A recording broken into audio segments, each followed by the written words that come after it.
sommes ravis de vous avoir encore une fois sur notre émission Méditation. Vous avez bien fait, vous avez choisi la bonne part, celle-là qui ne vous sera pas ôtée. Que le Seigneur vous bénisse. Le Seigneur est avec nous, il est avec vous, il est présent ici sur ce plateau avec nous. Et nous sommes dans le livre de Matthieu, chapitre 25. Et aujourd'hui, c'est précisément le verset 8 qui nous concerne. Notre test d'étude est du premier verset jusqu'au verset 13. Mais aujourd'hui, c'est le verset 8 qui nous intéresse. Et nous étions en train de parler il y a quelques semaines des vierges sages et des vierges folles. Et il est important pour nous de nous mirer dans la parole de Dieu et de voir nos faiblesses, nos défauts, nos manquements. Ici, on nous a dit quand elles sont parties, elles ont pris la route pour partir, pour aller à la rencontre de l'époux. Les sages ont des flacons d'huile en réserve, mais les folles n'en ont pas pris. Elles ont seulement pris leur lampe, elles sont parties. Elles n'ont pas eu de l'huile en réserve. Voilà qu'arrivé sur le chemin, il y a un moment où l'époux s'est fait attendre. Ça veut dire qu'il y a un temps qui s'est écoulé. Et certainement, l'huile qui était dans leur lampe a été consommée et elles n'ont plus d'huile puisque leur lampe a commencé par s'éteindre. Et le verset nous dit que alors ces jeunes filles folles s'adressaient à celles qui étaient sages. Donnez-nous de votre huile, car nos lampes sont en train de s'éteindre. Que le Seigneur bénisse sa parole. Mais ici, c'est ce qui retient notre attention. Parce que dans notre émission passée, nous avons dit que ces filles, ces jeunes filles, ces vierges folles ont été un peu prétentieuses. Elles ont pris seulement de lampes, elles sont parties. Elles ont regardé à l'apparence, elles se suffisaient d'elles-mêmes. Et nous avons vu l'illustration de l'église de Laodicée dans la révélation que le Seigneur a accordée à l'apôtre Jean et qui nous a décrit un peu la posture de l'église, qui nous a décrit comment l'église est aujourd'hui. Comment nous sommes aujourd'hui et que nous sommes insensés, nous sommes aveugles, nous sommes nus, mais nous disons que non, nous avons épargné beaucoup d'argent, nous sommes suffisamment riches, que nous suffisons de nous-mêmes. Et c'est ce qui caractérise cette folie chez ces vierges insensées dont nous sommes en train de parler. Et puisse le Seigneur nous délivrer de ces folies. Autre chose, nous avons vu qu'elles n'ont pas eu la révélation de dire que qu'est-ce qui se passera en chemin. Ayons de l'huile en réserve, prenons de flacons aussi. Elles n'ont même pas cherché à avoir cela. Elles n'ont pas eu la révélation parce qu'elles n'étaient plus en intimité avec le Seigneur. Il n'y a plus cette connexion avec le Seigneur. Il n'y a plus cette intimité. Il n'y a plus la méditation de la parole de Dieu où nous en sommes actuellement. Il n'y a plus une vie de prière, il n'y a plus une vie de lecture quotidienne de la Bible. Elles ne sont plus en harmonie avec le Seigneur, avec l'époux qu'ils veulent aller rencontrer. C'est ce qui caractérise leur folie. Et c'est ce que nous voyons aujourd'hui, nous aussi dans l'église, nous qui attendons le retour du Seigneur, nous qui sommes les enfants de Dieu, c'est ce qui nous caractérise aujourd'hui. C'est ce que nous faisons aujourd'hui. Nous faisons de notre vie ce que nous voulons, nous ne voulons pas avoir une sensibilité spirituelle. Or, que cette sensibilité, nous l'avons quand nous sommes en connexion avec le Seigneur, quand nous sommes en communion avec lui, quand nous sommes en intimité avec lui. C'est alors que le Seigneur se révèle à nous, il nous informe, il nous dit les choses à venir, exactement comme ces sages qui étaient avisés. Elles étaient averties, elles étaient sages, elles ont pris des flacons d'huile.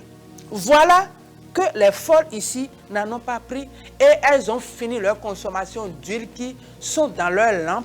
Et voilà que la trompette a retenti, la cloche a sonné, l'alarme a sonné et on a dit voici l'époux. Maintenant, elles ont commencé par demander aux sages, donnez-nous de votre huile. Les autres ont refusé. Voilà, nous savons déjà tous que l'huile symbolisait le Saint-Esprit, que nous devons en avoir et que nous devons prier pour le renouvellement de l'Esprit en nous. Nous devons prier pour que le Saint-Esprit nous remplisse et nous déborde. Nous devons prier pour que le Seigneur soit avec nous. Nous devons être toujours en intimité avec lui. Nous devons toujours lui demander, Seigneur, renouvelle ton onction en nous. Et chers téléspectateurs, ce n'est pas les sages qui vont donner l'huile aux folles, non. L'huile, c'est lui-même, le Seigneur qui l'accorde. Il a dit, demandez et il vous sera donné. demandez, je vous donnerai. Et c'est lui qui nous a promis le Saint-Esprit. L'Esprit Saint est descendu. Donc, c'est le Seigneur seul qui donne l'Esprit. Ce n'est pas l'or ni l'argent. Ça ne s'achète pas. Et c'est à cause de cela que les vierges sages leur ont dit, allez chez le vendeur, allez chez celui qui en procure, allez chez celui chez qui il y en a. Donc il dit non, allez chez celui qui en vend. Donc les sages savent et ils ont donné la juste réponse à ces folles-là. Et la Bible va nous dire dans le livre de Zacharie, chapitre 4, le verset, nous sommes dans le livre de Zacharie, chapitre 4, et le verset 6 qui nous dit, voici le message que l'Éternel a adressé. Cette œuvre, vous ne la comprenez pas par votre bravoure ni par votre force, chers téléspectateurs, mais c'est par son esprit, puisque c'est le Seigneur qui l'accorde. Ce n'est pas notre savoir-faire, ce n'est pas notre intelligence qui va nous donner le Saint-Esprit, qui va renouveler l'onction en nous, non. C'est le Seigneur qui l'accorde. Et c'est notre intimité avec lui qui va nous faire avoir l'huile et les avoir en réserve comme ces sages-là. Également, nous allons voir l'exemple d'un certain Simon dans la Bible également, qui voudrait acheter l'Esprit de Dieu. Et les apôtres ont réagi pour dire non, non, va. Pierre lui répondit ici, que ton argent périsse avec toi, puisque tu as imaginé qu'on pouvait se procurer le don de Dieu avec de l'argent. Voyez-vous, c'est le Seigneur qui l'accorde, c'est le Seigneur qui donne. Donc, ce qui caractérise ces vierges folles, c'est qu'elles n'ont plus d'intimité avec celui qui donne. Celui qui fait couler l'huile en nous, celui qui donne l'onction, celui qui donne le Saint-Esprit. Ils ne sont plus en accord avec cette personne. Ils ne sont plus en relation étroite avec cette personne. Ils ne sont plus en intimité avec cette personne. Et l'huile a tari. Ils ont fini leur consommation et l'huile vient maintenant à leur manquer. Voyez-vous, nous aussi aujourd'hui, nous devons nous mirer dans cette parole. Nous devons nous mirer dans cette révélation que le Seigneur a accordée à la fin pour dire voilà comment les choses vont se passer. Nous devons mirer notre vie aujourd'hui pour voir où est-ce que nous en sommes. Est-ce que nous également, nous n'agissons pas comme ces vierges insensées, ces vierges folles? Est-ce que nous sommes en communion permanente avec le Seigneur? Est-ce que nous sommes en renouvellement de l'esprit avec le Seigneur? Est-ce que nous demandons à Dieu de nous remplir tout le temps et que notre coupe déborde? Est-ce que nous sommes en intimité avec lui? Combien de temps passons-nous aujourd'hui dans la méditation, dans la lecture de la Bible, dans la prière? Voilà que c'est ces choses qui vont nourrir notre âme et nous fortifier pour que nous soyons debout, inébranlables, pour que nous soyons prêts à tout moment. Chers téléspectateurs, mais nous courons beaucoup aujourd'hui. Nous courons dans nos courses, nos activités nous prennent beaucoup de temps. Et ce que Satan nous vole, c'est notre intimité. C'est là, c'est le nœud de la guerre, c'est le point focal de la guerre. C'est là, c'est notre intimité, c'est le temps trouvé pour se consacrer, passer du moment dans le Seigneur, pour se consacrer à lui, pour se laisser à lui, pour que lui nous conduise, pour que lui se révèle à nous. Chers téléspectateurs, nous n'avons plus ce temps. Sachez que nous également, vous qui passez tout votre temps sur autre chose que la Bible, que la méditation de la parole, et que dans les 24 heures, vous ne trouvez pas un moment de recueillement devant le Seigneur, sachez déjà que vous agissez comme ces vierges folles. Sachez que c'est très caractéristique. Cette maladie qui ont caractérisé leur folie est en train de vous atteindre déjà. Vous êtes déjà pris par ce mal déjà. Si vous n'avez pas dans ces 24 heures trouvé un temps de prière, un temps de consécration, un temps de méditation, un temps de lecture, un temps de communion avec le Seigneur, si vous n'en trouvez pas, sachez que l'apostasie vous a déjà frappé. Sachez déjà que cette folie vous a embrassé déjà. Sachez déjà que vous êtes en train de vous laisser entraîner par cette folie. Et là, la trompette va sonner parce qu'elle est sur le point de sonner.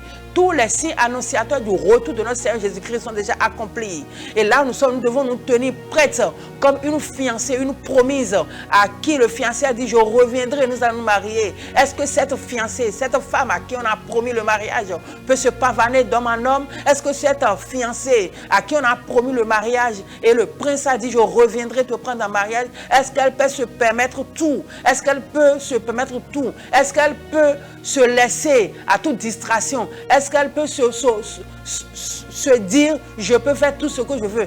Est-ce qu'elle peut s'offrir tous les amusements et les plaisirs qu'elles veulent? Non. Est-ce qu'elles peuvent se retrouver avec des amis comme elles veulent? Non. Parce qu'elle est déjà promise. Elle a une promesse. Elle attend le retour de son prince, le retour de son fiancé, le retour de son futur mari pour se marier. Une jeune fille promise ne peut plus se comporter d'une certaine manière. Nous devons voir ces choses de la vie courante, de la nature, ces choses qui tournent autour de nous, pour recadrer notre vie spirituelle. Et nous sommes fiancés à Christ, nous sommes promis à Christ. C'est Christ qui est notre époux, c'est lui qui est notre fiancé, c'est lui qui est notre futur époux. Et il a dit, je m'en vais vous préparer une place et je reviendrai vous chercher. C'est la promesse qu'il nous a faite. Est-ce que nous, qui avons reçu cette promesse, nous pouvons nous comporter n'importe comment? Non. Chers téléspectateurs, la trompette est sur le point de sonner. Et nous sommes en train de crier dans vos oreilles pour vous dire, revenez à Jésus. Chères jeunes filles, revoyez votre vie. Accrochez-vous à Dieu. Cherchez le Seigneur en ce moment où il se laisse trouver. Cherchons-le. Ayons cette intimité avec lui parce que l'huile ici qui est arrivée à manquer à ces folles symbolise la présence de Dieu, l'onction de Dieu, le Saint-Esprit de Dieu. Est-ce que nous sommes en connexion avec lui? Est-ce que son onction est en nous? Est-ce que cette onction est en train d'être renouvelée? Est-ce que nous travaillons les dons et les talents que le Seigneur a mis en nous? Est-ce que nous sommes en permanente communion avec le Seigneur? Est-ce que nous passons du temps dans la méditation, dans la parole de Dieu? Est-ce que les choses spirituelles nous affectionnent si tant aujourd'hui? Non, nous courons dans notre distraction, nous passons du temps dans notre distraction, nous passons du temps à voir les choses qui ne nous donnent aucun conseil, des choses qui ne nous recadrent pas, des choses qui ne nous donnent pas un avenir, des choses qui ne nous n'ajoutent rien à notre connaissance spirituelle. Nous courons derrière ces choses-là et nous laissons l'essentiel. Chers téléspectateurs, voyez votre vie et que vous voyez ces caractéristiques de ce que nous venons de dire, à savoir l'esprit en nous. Est-ce que cela ne manque pas dans votre vie? Est-ce que vous ne vous retrouvez pas dans tout ce que nous venons de dire? Si c'est le cas, revoyez votre vie. Le Seigneur est sur le point de venir. Que cette folie dont on nous a décrit dans le livre de Matthieu chapitre 25 ne vous atteigne pas. Ne vous laissez pas à ce que le monde aujourd'hui, les ténèbres qui envahissent le monde, vous amènent. Chers téléspectateurs, revenons à la lumière, revoyons notre vie avec le Seigneur. À coup sûr, il reviendra nous chercher. Nous allons prier. Oh Seigneur, nous venons nous recommander en tes mains nos téléspectateurs. Je te prie, Papa, que les écailles qui sont sur leurs yeux tombent et qu'elles reviennent à toi, qu'elles se consacrent encore à toi. Seigneur, je te prie qu'il y ait un déclic, qu'il y ait un sursaut de repentance dans leur vie. Agis, accomplis cette œuvre, Papa. Merci Seigneur pour ce message. Merci pour ton Esprit Saint. Que toute la gloire soit à toi au nom puissant de Jésus-Christ de Nazareth. Amen, amen, amen, amen.